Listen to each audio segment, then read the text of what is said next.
Hello guys, to this video guys, gagawa tayo ng buko salad. Unang gawin natin guys, ipatik muna natin yung cream para magtitik yan. So naglalagay na tayo ng cream para maganda guys at malapot siya.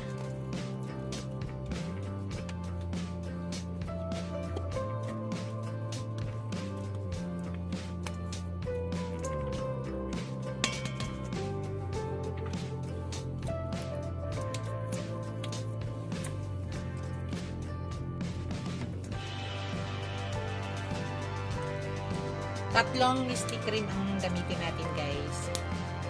Hindi naman ganun karami yung aking gagawin.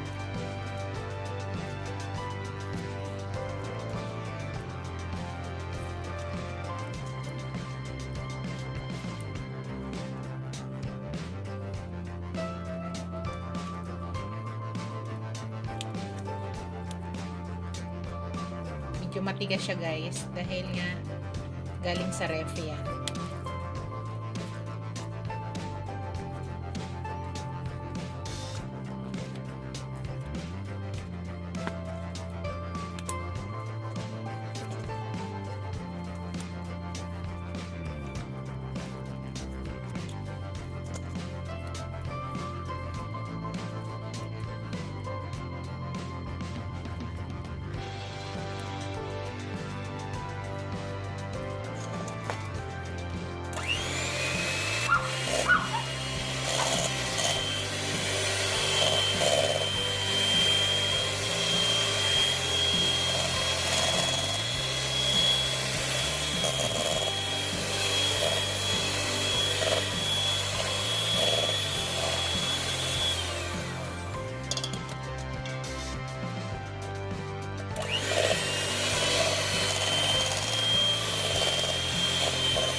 Naputol yung video ko. Ito na yung nilagay ko lahat. Ito ay mayroong corn, pineapple, buko, mais, apple, cherry.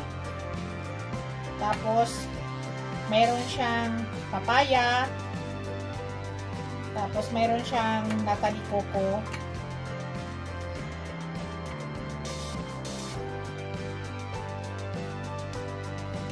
Naputol yung video ko kanina guys, nung nilalagay ko. Buti nakita ko.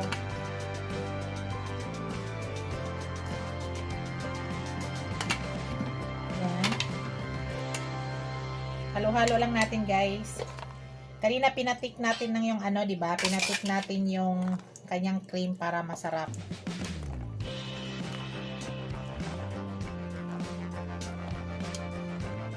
Ito guys ay magbawas po ako ng sweets kasi bawal po sa aking at sa aking asawa yung masyadong matamis. So magbawas tayo ng sweets. Bawasan natin paglagay ng condense.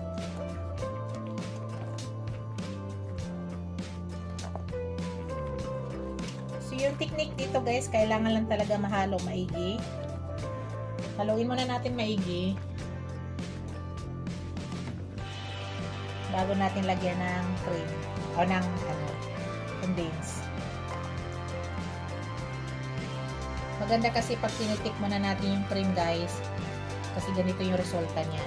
Kita niyo, masarap siya.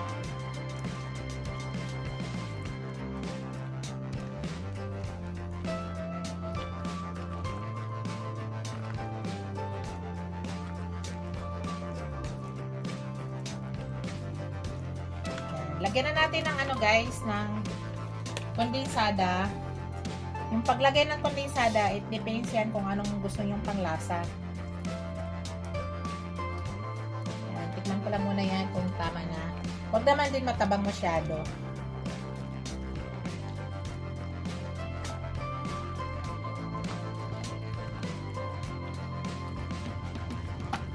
So, ang technique nito ay mahalo lang maigi.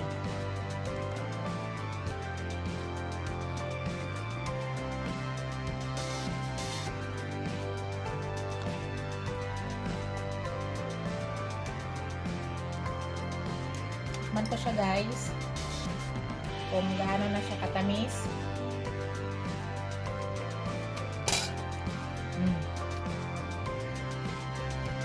Tapang pa guys, magdagdag pa tayo ng kaunti.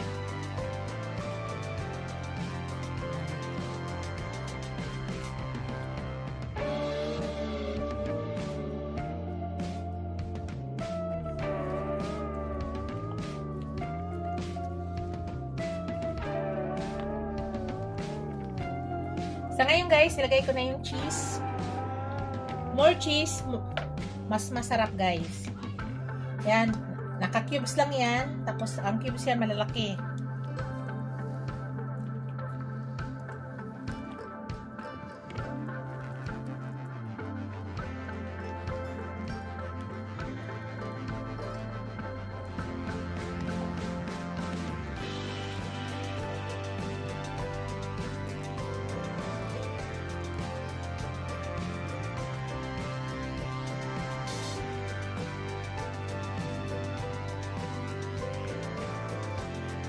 Tikman ko ulit guys.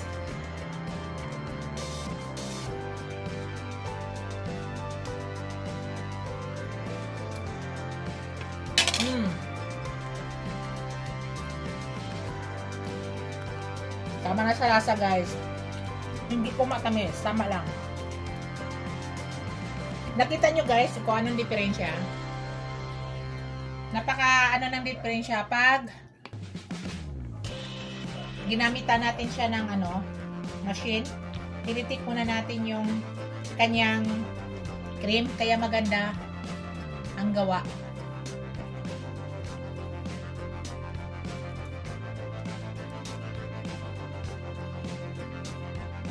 Yan na guys, oh.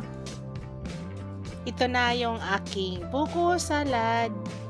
Thank you for watching guys. Don't forget to like, comment, share, and subscribe to my channel. See you in my next video guys. God bless us all. Bye. Ingat po lahat.